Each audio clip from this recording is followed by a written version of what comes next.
Titre anecdotique, il y a un jeune qui est venu d'un pays arabe.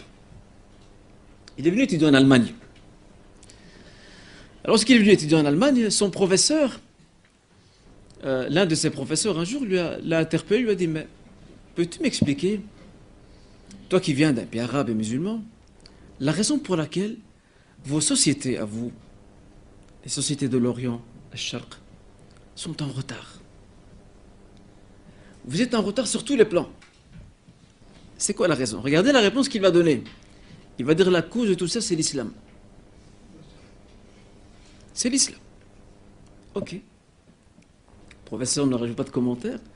Mais ce qui est intéressant dans ce récit, c'est que quelque temps plus tard, ce même professeur interpelle ce jeune en lui disant: viens avec moi, je vais t'inviter. Nous allons visiter un service médical à l'hôpital. Il faut que tu m'accompagnes. Alors cet étudiant l'a accompagné.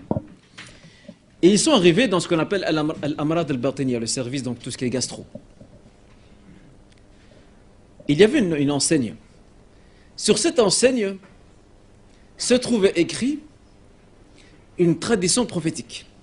Bon, ils n'ont pas indiqué c'est le prophète qui l'a rapporté, mais ils ont indiqué comme si c'était une sagesse, hikmah. Et en fait, cette tradition parlait de l'utilisation du miel comme thérapie contre la gastro, etc. Alors il interroge ce jeune homme: que lis-tu ici?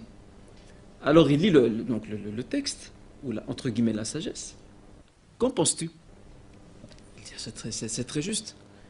Regardez la réponse et la réaction de ce professeur. Donc ce professeur allemand qui n'est pas musulman. Il répond à ce jeune en lui disant: vois-tu, ce propos ici, c'est le propos de votre prophète. C'est vous qui êtes en retard, et pas l'islam. C'est vous qui êtes en retard. Par rapport à la science moderne, ce propos prophétique marque une avance terrible sur le temps. Et ça, c'est le problème qu'on a aujourd'hui.